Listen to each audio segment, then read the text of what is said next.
Hello दोस्तों, good evening. UP TET 2026 का exam जुलाई महीने में होने वाला है और बहुत सारे साथी लोग संस्कृत को लैंग्वेज के रूप में चुने हैं, क्योंकि अब बहुत ज़्यादा टाइम नहीं है कि आप डिटेल में चीज़ों को पढ़िए या समझिए।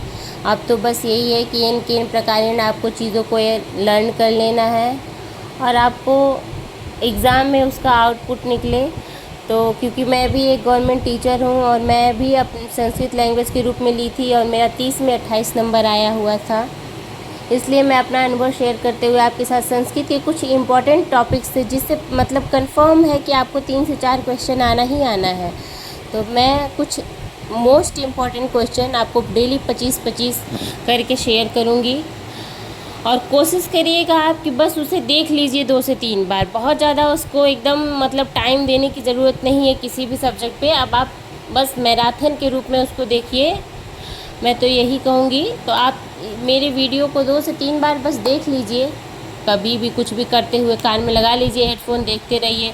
बस ये चीज़ें, क्योंकि पेपर में जब ये वर्ड आपको दिखेगा वहाँ पे तो आपको रिकॉल हो जाएंगी चीज़ें, इसलिए अभी टाइम नहीं है बहुत ज़्यादा। बात भी हम बहुत ज़्यादा नहीं करेंगे क्योंकि मैं आपके समय का मुझे बहुत अच्छे से ज्ञात है कि टाइम कितना महत्वपूर्ण है इस टाइम पे आप लोगों के लिए। तो हम स्टार्ट करते हैं। आज हम प्रत्याहार से रिलेटेड क्वेश्चन लेके आए हैं।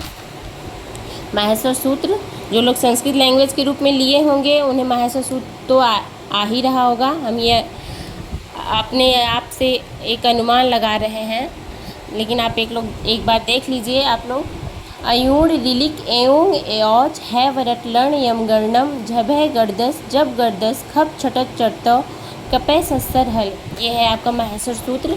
इससे रिलेटेड मैं 25 क्वेश्चन आपके लिए तैयार की हूँ, इसको आप बस एक बार देख लीजिए। कह रहा है कि प्रत्याहार विधायक सूत्र है आदि अंत्येन संहिता। प्रत्याहार विधायक सूत्र कौन सा है? आदि अंत्येन संहिता। किस प्रत्याहार में ऊष्म वर्ण आते हैं? तो शल प्रत्याहार में ऊष्म वर्ण आते हैं। कह रहा है अल्प प्रत्याहार में कौन कौन से वर्ण आते हैं? तो अल्प प्रत्याहार में स्वर और व्यंजन दोनों वर्ण आते हैं। समस्त व्यंजन वर्ण कितने माहेश्वर सूत्रों से लिखे गए हैं? तो 10 समस्त व्यंजन वर्ण 10 माहेश्वर सूत्रों से लिए गए हैं। वर्गों के सभी 5वें वर्ण किस सूत्र में आते हैं? तो यमंग गणनम में। देखिए सबका लास्ट वर्ण है, तो वर्गों के सभी 5वें वर्ण यमंग गणनम सूत्र से आते हैं। कह रहा है कि अण प्रत्याहार में कितने वर्ण आते हैं? अण प्रत्याहार में कितने वर्ण आते हैं? तो 3 वर्ण आते हैं।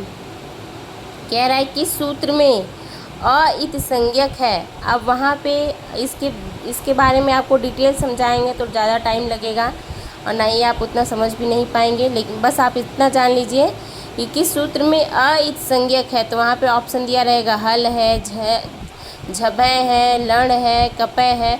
इसका आंसर है लण प्रत्याहार में। कह रहा है कि झस प्रत्याहार कितने सूत्रों से निर्मित है? तो 2 से।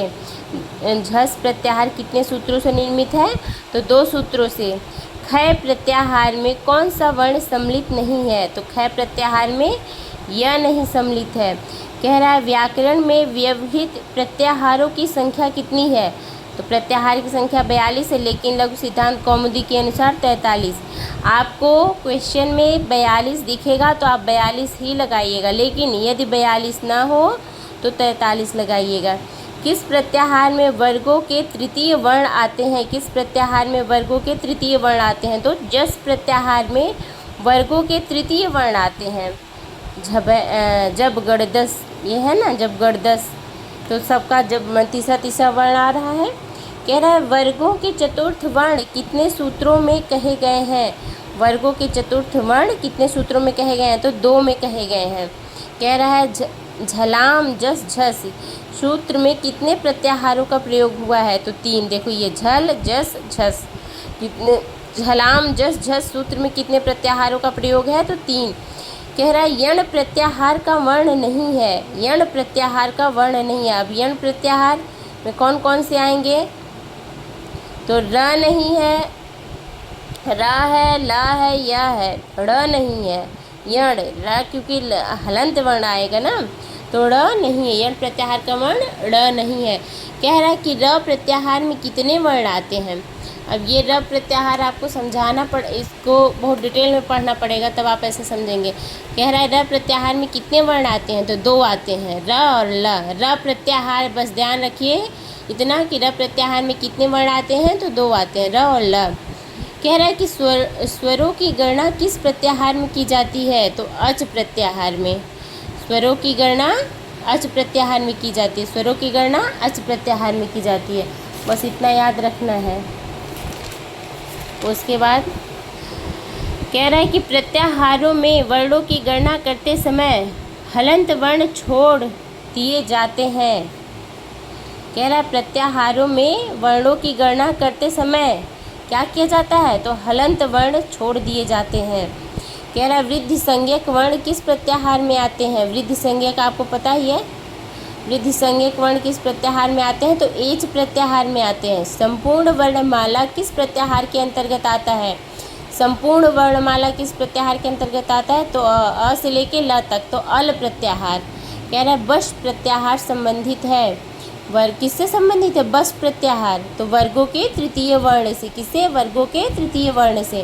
कह रहा है किस सूत्र में कोई प्रत्याहार नहीं है, कह रहा है किस सूत्र में कोई प्रत्याहार है, ये नहीं है, तो अचोयत खरिच वृद्धिरादैच आद गुण, तो सब में है प्रत्याहार, इसमें नहीं है, आद गुण में नहीं है।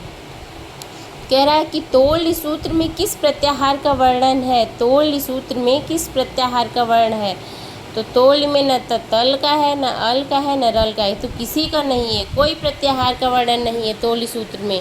कह रहा है कि समस्त प्रत्याहार कितने माहेश्वर सूत्र से बनाए गए हैं, कह रहा है समस्त प्रत्याहार कितने माहेश्वर सूत्र से बनाए गए हैं, तो 14 माहेश्वर सूत्र से बनाए गए हैं, 14 है ना ये सीक्वेंस से, ये सब 14, तो कितने से बता रहा है कि 14 से।